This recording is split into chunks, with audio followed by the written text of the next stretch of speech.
Hello guys, good morning all of you and welcome back to our channel again. हम discuss कर रहे थे physical world and measurement यानी भौतिक जगत एवं मापन। और लास्ट क्लास में हमने इस पूरे चैप्टर में जितने इम्पॉर्टेंट टॉपिक थे जो न्यूमेरिकल पर्पज से थे, जो डेरिवेटिव पर्पज से थे, उन सभी को डिस्कस कर दिया है। इस चैप्टर में कुछ थ्योरेटिकल पोर्शन अभी बाकी रह गया है, तो उसी के बारे में हम चर्चा करेंगे। आज के इस सेशन में हम बेसिकली डिस्कस करेंगे वृहद दूरियों के मापन के बारे में और one of the most important method के बारे में डिस्कस करेंगे जिसे हम कहते हैं पैरेलैक्स मेथड। ठीक है, लंबन विधि जिसे कहते हैं। तो चलिए शुरू करते हैं आज का सेशन। हम बेसिकली डिस्कस करने वाले हैं measurement of large distance. Measurement of large distance, ठीक है, यानी कि वृहद दूरियों का मापन।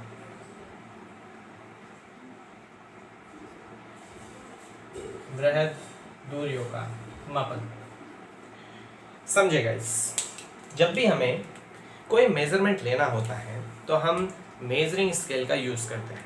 फॉर एग्जांपल, अगर बोर्ड पे या आपकी कॉपी में, नोटबुक में आप एक रेखाखंड खींचते हैं और उसकी अगर आपको लंबाई ज्ञात करनी है तो आप स्केल निकालते हैं और उसको मेज़र कर लेते हैं। किसी कपड़े की लंबाई को मापना है तो आप स्केल निकालते हैं, मेज़र कर लेते हैं। लंबी दूरियों को अगर मेज़र करना है तो हम उसके लिए मीटर, किलोमीटर, सेंटीमीटर, इन सभी पैमानों का यूज़ करते हैं और एक स्टैंडर्ड मेथड यूज़ करते हैं मेज़र करने के लिए। इन सभी को तो हम स्केल से माप सकते हैं, इंच टेप से माप सकते हैं, लेकिन जब डिस्टेंस बहुत ज़्यादा हो वहाँ पे हम स्केल से नहीं माप सकते। एग्जाम्पल के लिए, अगर हमें पृथ्वी की चंद्रमा से दूरी ज्ञात करनी हो या फिर चंद्रमा का व्यास ज्ञात करना हो, उसकी त्रिज्या ज्ञात करनी हो, तो वहाँ पे हम स्केल लेके नहीं माप सकते। चंद्रमा से पृथ्वी तक का स्केल रख के नहीं माप सकते। ऐसी दूरियों के मेजरमेंट के लिए हम कुछ मेथड यूज़ करते हैं और उसे हम कहते हैं पैरेलैक्स मेथड। कौन सा मेथड? Parallax method. तो वृहद दूरी से मेरा मतलब है चंद्रमा से पृथ्वी की दूरी या सूरज से पृथ्वी की दूरी या किसी तारे से पृथ्वी की दूरी या किसी तारे का व्यास या चंद्रमा का व्यास, सूरज का व्यास, इन सभी के मेजरमेंट को हम वृहद दूरियों का मापन कहते हैं। जो दूरी बहुत ज़्यादा होती है उनको मेज़र करने के लिए हम इंच टेप का, स्केल का यूज़ नहीं कर सकते। हमें कुछ पर्टिकुलर मेथड यूज़ करने पड़ते हैं और उन्हीं के बारे में हम चर्चा करेंगे। उसमें जो वेरी इंपॉर्टेंट मेथड हम डिस्कस करने वाले हैं उसे हम कहते हैं लंबन विधि या पैरेलैक्स मेथड। क्या कहते हैं इस? उसे हम कहते हैं पैरेलैक्स मेथड। पैरेलैक्स मेथड, लंबन विधि जिसे कहते हैं। ठीक है, अब पहले तो हम ये समझ लेते हैं कि पैरेलैक्स होता क्या है। विस्थापन विधि भी कहते हैं इसे, कई बार पैरेलैक्स मेथड भी कहते हैं। तो पैरेलैक्स मेथड समझते हैं अपन हुए है क्या। देखिए, बोर्ड पे मैं एक डॉट बनाता हूँ, ठीक है, तो आपको क्या करना है, इस डॉट को देखना है। सर डॉट तो देख ही रहे हैं, लेकिन इस डॉट को कैसे देखना है? मैं जैसे कहता हूँ वैसे आपको इस डॉट को देखना है। अपनी एक आंख बंद करके और इस डॉट की तरफ आप अपनी उंगली कीजिए। ठीक है, अपनी उंगली को इस डॉट की तरफ रखिए अपनी एक आंख को बंद करके। ठीक है, और उसके बाद अंगुली को वहीं रहने दीजिए और उस आंख को बंद करके दूसरी आंख को खोलिए। तो आप ये देखेंगे कि आपकी जो अंगुली पहले डॉट पे थी अब वो डॉट पे नहीं है, उसके लेफ्ट साइड या राइट साइड शिफ्ट हो जाएगी। ठीक है, क्या कहा मैंने? इस बोर्ड पे बने इस डॉट को आप देखिए और अपनी अंगुली को इस डॉट की तरफ रखिए। उसके बाद अंगुली को डॉट की तरफ ही रहने दीजिए और अपनी दूसरी आंख को बंद करके इसको देखिए। पहली आंख बंद करके फिर पहले इसको देखिए, फिर दूसरी आंख से इसको देखिए, पहली आंख को बंद करके। तो आप ये देखेंगे कि आपकी जो उंगली डॉट पे थी वो इससे हट गई है, डॉट इसके राइट या लेफ्ट साइड में आ जाएगा। इस दूरी को हम लंबन कहते हैं। क्या कहते हैं? लंबन। मैंने समझाया तो समझ में आया कि किसी भी बिंदु को अगर हम अपनी एक आंख को बंद करके देखते हैं, उसके बाद अपनी दूसरी आंख को बंद करके देखें, तो हम ये देखते हैं कि पहली और दूसरी स्थिति के बीच में कुछ दूरी और कुछ विस्थापन आ जाता है। इसी दूरी और विस्थापन को हम लंबन कहते हैं। क्या कहते हैं? पैरेलैक्स कहते हैं। अब इस मेथड का यूज़ करके हम वृहद दूरियों का मापन कर सकते हैं। किस प्रकार से मापन कर सकते हैं, समझिए उसके बारे में। सबसे पहले हम डिस्कस कर लेते हैं इसमें लंबन विधि द्वारा किसी भी दूरस्थ जो हमारे पास ऑब्जेक्ट है उसकी डिस्टेंस फाइंड आउट करना। ठीक है, सो पहले हम बात कर लेते हैं लंबन विधि द्वारा किसी डिस्टेंट ऑब्जेक्ट की डिस्टेंस फाइंड आउट करना। चलिए, तो सबसे पहले हम किसी डिस्टेंस ऑब्जेक्ट की डिस्टेंस फाइंड आउट करते हैं। पहले हम बात करते हैं दूरी का मापन। ठीक है, मान लेते हैं कि हमें डिस्टेंस निकालनी है, चंद्रमा की पृथ्वी से दूरी निकालते हैं। ठीक है, तो हम क्या करते हैं गाइस, पृथ्वी पर हम समतल मानते हैं इसको,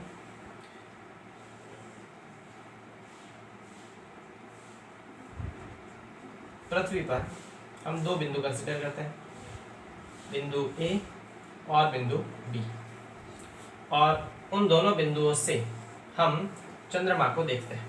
ठीक है, मान लेते हैं ये चंद्रमा है और इस दोनों बिंदुओं से ये है मून, और बिंदु ए से भी हम चंद्रमा को देखते हैं, उसी समय हम बिंदु बी से भी चंद्रमा को देखते हैं।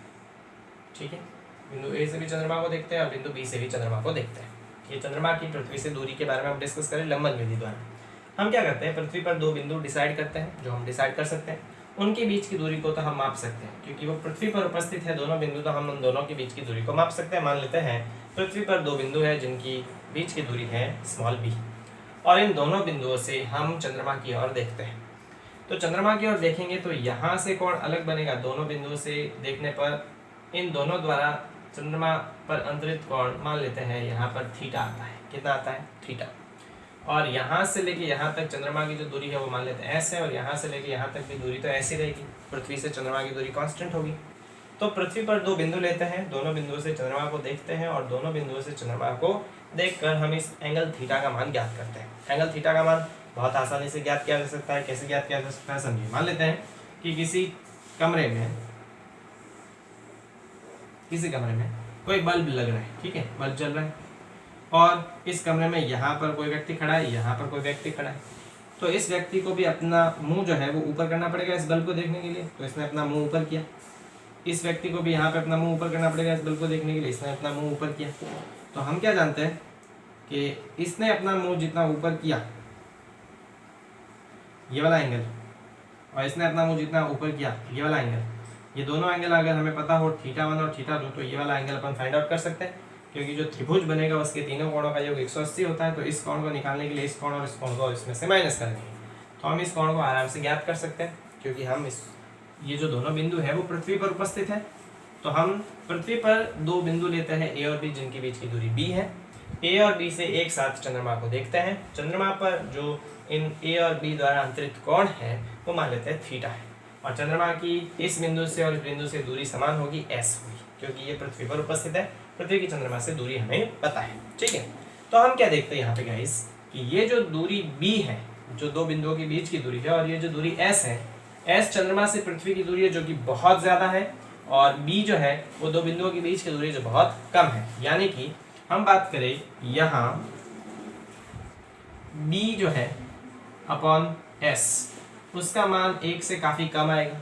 अगर इसका मान 1 से काफी कम आएगा तो जो थीटा का मान है वो काफी कम होगा, थीटा का मान बहुत कम होगा। अगर थीटा का मान बहुत कम होगा तो इस स्थिति में हम इस पूरे में इसको हम चाप मान सकते हैं और इस पूरे को त्रिज्या मान सकते हैं, ठीक है। तो ये एक तरह का वृत्त बनेगा। तो हम क्या जानते हैं कि कोण बराबर होता है चाप बटे त्रिज्या। सिंस हम जानते हैं कि कोण बराबर होता है चाप बटा त्रिज्या, तो यहाँ से कोण थीटा बराबर चाप की जगह मेरे पास किसकी वैल्यू आएगी, ए बी की वैल्यू आएगी, और त्रिज्या की जगह मेरे पास किसकी वैल्यू आएगी, ये वाली वैल्यू आएगी जो है एस। क्लियर। तो यहाँ से अगर मुझे इस एस की वैल्यू निकालनी है तो एस बराबर इस ए बी और इसके नीचे क्या आ जाएगा थीटा। ए बी क्या है, पृथ्वी पर उपस्थित दोनों बिंदुओं के बीच की दूरी, जो आ जाएगी बी और अपॉन थीटा। तो इस प्रकार हम क्या देखते हैं कि हमारे पास एस की इक्वेशन आती है एस बराबर बी अपॉन थीटा। एस क्या है, चंद्रमा से पृथ्वी की दूरी, तो चंद्रमा से पृथ्वी की दूरी का मान किसके बराबर आएगा, बी अपॉन थीटा के बराबर। यानी पृथ्वी पर हम जिन दो बिंदुओं से चंद्रमा को देख रहे हैं उनकी बीच की दूरी हमें पता हो, जो हम पता कर सकते हैं, और इन दोनों बिंदुओं से चंद्रमा पर अंतरित कोण हम पता कर लें तो हम चंद्रमा से पृथ्वी की दूरी का भी मान ज्ञात कर सकते हैं। तो इस प्रकार बिना स्केल की सहायता से भी हम पृथ्वी से चंद्रमा की एग्जैक्ट नहीं लेकिन अप्रोक्सीमेट डिस्टेंस फाइंड आउट कर सकते हैं। इस मेथड को हम कहते हैं पैरेलैक्स मेथड यानी कि लंबन विधि। क्लियर है? तो ये तो हमने किसके बारे में डिस्कस कर लिया कि हम किसी ऑब्जेक्ट की डिस्टेंस को किस तरह से फाइंड आउट कर सकते हैं। तो डिस्टेंस के लिए हम इस मेथड का यूज करते हैं। b पता हो, थीटा पता हो तो हम s का मान ज्ञात कर सकते हैं। क्लियर? इसी तरह से हम बात करेंगे कि किसी ऑब्जेक्ट के डायमीटर को किस प्रकार से फाइंड आउट किया जा सकता है। तो इसको रफ कर देता हूँ मैं। चलिए इस पूरे को हम रफ कर देते हैं। ये तो दूरी का मापन हो गया। दूसरा हम बात करते हैं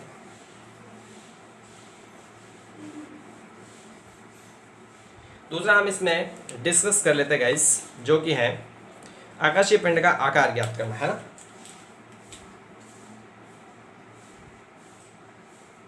आकाशीय पिंड का आकार ज्ञात करना, ये थ्योरेटिकल पोर्शन है पूरा, तो आपको केवल यहाँ पे समझना ही है, उससे ज़्यादा कुछ नहीं। ठीक है? आकाशीय पिंड का आकार जिसमें हम चंद्रमा का व्यास ज्ञात करें। क्या ज्ञात करें? चंद्रमा का व्यास। तो समझिए किस प्रकार से। मान लेते हैं कि ये है चंद्रमा। तो अगर हम चंद्रमा को यहाँ से देखते हैं तो हमें ये गोला नहीं दिखता, बल्कि हमें वृत्त दिखता है। चंद्रमा को जब आप रात में देखते हो तो आपको ये गोला नहीं दिखता है, आपको ये वृत्त दिखता है। और इस चंद्रमा को हम किसी टेलीस्कोप की सहायता से देखते हैं। किसकी सहायता से? टेलीस्कोप। टेलीस्कोप को हम दूरदर्शी कहते हैं। तो अगर हम इसको किसी दूरदर्शी की सहायता से देखें तो हम क्या देखते हैं कि दूरदर्शी की सहायता से इसके व्यास के दो सिरों पर, बिंदु A और बिंदु B पर, हम जब इस टेलीस्कोप की सहायता से देखते हैं तो टेलीस्कोप के केंद्र पर इसके द्वारा कुछ कोण अंतरित किया जाता है। ठीक है? ये मान लेते हैं टेलीस्कोप से हम जब इस चंद्रमा को देखते हैं तो इसके सिरों पर बिंदु A और B द्वारा इस टेलीस्कोप पर कुछ ना कुछ कोण अंतरित होता है। मान लेते हैं वो कोण है अल्फा। और चंद्रमा से ये टेलीस्कोप पृथ्वी पर रखा है, तो चंद्रमा से पृथ्वी की जो दूरी है s, वो हम ऑलरेडी अभी फाइंड आउट कर चुके हैं कि s बराबर क्या होता है? वो होता है b/θ। तो s हमें पता है चंद्रमा से पृथ्वी की दूरी, जो कि s के बराबर है, ये भी s ही है। ठीक है? और जब दूरदर्शी से हम इस चंद्रमा को देखते हैं तो इसके व्यास द्वारा इस पर अंतरित कोण मान लेते कितना आता है? अल्फा आता है। तो इस स्थिति में हम जानते हैं दैट कोण बराबर होता है चाप बराबर चाप बटा त्रिज्या। कोण बराबर चाप बटे त्रिज्या। यहाँ पर कोण कितना है मेरे पास? अल्फा बराबर चाप कितना है? तो यहाँ पर ये चाप AB के बराबर है, चाप आ जाएगा AB, और इसकी त्रिज्या कितनी है? S। हमें क्या ज्ञात करना है? हमें ज्ञात करना है AB। AB क्या है? इस चंद्रमा का व्यास, जिसे हम D कह सकते हैं। तो यहाँ से आ जाएगा अल्फा बराबर D/S, यानी कि D बराबर आ जाएगा अल्फा इंटू S। यानी कि इस चंद्रमा का व्यास किसके बराबर आएगा? इस चंद्रमा के द्वारा दूरदर्शी पर बनाए गए कोण और इंटू पृथ्वी की चंद्रमा से दूरी के बराबर। अब कोण तो हमें यहाँ से टेलीस्कोप से सीधा पता चल जाएगा। S क्या है? चंद्रमा से पृथ्वी की दूरी, तो वो हम इससे पहले अभी ज्ञात कर चुके हैं। चंद्रमा से पृथ्वी की दूरी होती है b/θ के बराबर, सिंस S का मान होता है b/θ के बराबर। तो यहाँ से D बराबर आ जाएगा अल्फा इंटू B और अपॉन थीटा। तो ये इस प्रकार हम किसी भी आकाशीय पिंड का व्यास भी ज्ञात कर सकते हैं। क्लियर है गाइस? तो इसका भी आप स्क्रीनशॉट लेके अपने फेयर काम में कर लीजिएगा। तो हम किसी भी ऑब्जेक्ट को वहाँ पर भी बिना छुए सीधे पैरेलैक्स मेथड द्वारा, कोण चाप इस मेथड द्वारा हम उसकी दूरी भी ज्ञात कर सकते हैं, उसका व्यास भी ज्ञात कर सकते हैं। क्लियर? चलिए तीसरा हम बात कर लेते हैं परावर्तन विधि के बारे में। इसको रफ कर देते हैं। हम परावर्तन विधि द्वारा भी दूरी का अंदाजा लगा सकते हैं। इस प्रकार से समझते हैं। तीसरा जो हम मेथड देख रहे हैं वो है परावर्तन विधि। परावर्तन या पराध्वनि विधि द्वारा दूरी का मापन। ठीक है? हम परावर्तन विधि द्वारा भी दूरी का मापन कर सकते हैं। किस प्रकार से समझते हैं। मान लेते हैं कि हम पृथ्वी की सतह पर यहाँ कहीं पे खड़े हैं।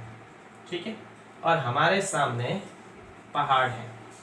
इस प्रकार से पहाड़ है और हमें यहाँ से लेके पहाड़ की दूरी ज्ञात करनी है बिना इंच टेप के या बिना रूलर स्केल की सहायता से।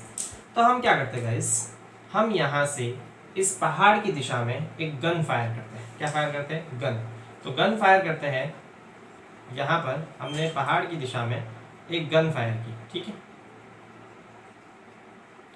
पहाड़ की दिशा में हमने गोली चलाई तो हमें आवाज़ आएगी। जैसे ही हम पहाड़ की दिशा में गोली चलाएंगे हमें आवाज़ आएगी, और आवाज़ आएगी क्योंकि यहाँ पे साउंड वेव प्रोड्यूस होगी, ध्वनि तरंगे उत्पन्न होगी। ये ध्वनि तरंगे क्या करेगी, ये ध्वनि तरंगे इस पहाड़ की दिशा में संचरित होगी और पहाड़ से टकरा कर ये वापस आएगी। जब ये वापस आएगी तो हमें गोली की आवाज़ वापस सुनाई देगी। देखिए ये एक्सपेरिमेंट आपने खूब बार किया भी होगा, किसी सुनसान जगह पे या खुले मैदान में जहाँ पे पहाड़ी क्षेत्र हो, वहाँ पे अगर चिल्लाते हैं तो हमें हमारी आवाज़ वापस सुनाई देती है। इसे हम प्रतिध्वनि कहते हैं। क्या कहते हैं? प्रतिध्वनि। इसे हम प्रतिध्वनि कहते हैं। तो जब अपन किसी, मान लेते धरातल की सतह पर कहीं पे खड़े हैं और हमें हमारे आगे जो पहाड़ है उसकी डिस्टेंस को फाइंड आउट करना है, तो हम यहाँ से बुलेट फायर करते हैं तो हमें ध्वनि सुनाई देगी। ये साउंड वेव इस पहाड़ से टकरा कर जब वापस आएगी तो हमें वो ध्वनि वापस सुनाई देगी। मान लेते हैं कि हमें ध्वनि सुनाई देने, हमने t बराबर 0 सेकंड पर फायर किया और हमें t सेकंड बाद वो ध्वनि वापस सुनाई देती है। कितने सेकंड बाद? t सेकंड बाद। तो मान लेते हैं जाने और आने में इसको टोटल कितना समय लगा? t समय लगा। t समय बाद हमें वो ध्वनि वापस सुनाई देती है। यहाँ से लेके यहाँ तक पहाड़ तक की डिस्टेंस मान लेते हैं s है। तो हम ये जानते हैं, और तीसरी बात कि जो ध्वनि है उसका मान लेते हैं कि जो एयर है उसमें उसकी वेलोसिटी यानी उसका वेग जो है वो v है। मतलब ध्वनि तरंगे v वेग से जाती है और v वेग से आती है। जाने और आने में इसको t समय लगा और टोटल डिस्टेंस कितनी है? s। तो हम ये जानते हैं कि वेग बराबर होता है या चाल बराबर होता है दूरी बटा समय। चाल बराबर दूरी बटा समय। तो चाल मान लेते हैं, जो ध्वनि तरंगों की चाल है वो v है। टोटल दूरी कितनी तय की ध्वनि तरंगों ने? तो जाते समय s और वापस आते समय s। टोटल दूरी कितनी तय की? 2s। और जाने और आने में मान लेते हैं कितना समय लगा? t। तो यहाँ से हम अगर s निकालें तो s बराबर क्या आ जाएगा? s बराबर आ जाएगा vt/2। s बराबर आ जाएगा vt/2। तो यहाँ पर v क्या है? v है ध्वनि तरंगों का वेग, जो हमें पता होता है 332 मीटर पर सेकंड होता है। t क्या है? t है वो समय जब हमें वो ध्वनि वापस सुनाई देती है। मान लेते हैं हमने 1 सेकंड 0 सेकंड पर हमने फायर किया और 2 सेकंड बाद सुनाई देता है तो t 2 सेकंड आएगा। तो अगर हमें ध्वनि तरंगों का वेग पता हो और प्रतिध्वनि आने में कितना समय लगा वो पता हो तो हम इस प्रकार से s का मान ज्ञात कर सकते हैं। इस मेथड को हम कहते हैं प्रतिध्वनि विधि द्वारा दूरी का मापन। Clear guys? तो आप इसका भी स्क्रीनशॉट ले लीजिएगा, अपने फिर काम में कर लीजिएगा। राइट। तो इस पूरे सेशन में हमने बेसिकली क्या डिस्कस किया कि हम वृहद दूरियों का मापन किस प्रकार से कर सकते हैं। उसके कुछ पर्टिकुलर मेथड्स होते हैं, जो हमने पैरेलैक्स मेथड देखा जिसके द्वारा हम दूरी को भी मेजर कर सकते हैं और व्यास को भी मेजर कर सकते हैं। तीसरा हमने प्रतिध्वनि मेथड देखा जिसकी सहायता से हम डिस्टेंस को मेजर कर सकते हैं ध्वनि या प्रतिध्वनि के आधार पर। इससे अगले वाले वीडियो लेक्चर में हम डिस्कस करेंगे सूक्ष्म दूरियों के मापन के बारे में, और चैप्टर में और जो थ्योरेटिकल पोर्शन बाकी रह गया है उसके भी बारे में चर्चा करेंगे। तो मिलते हैं गाइस अगले वीडियो में। Thank you so much.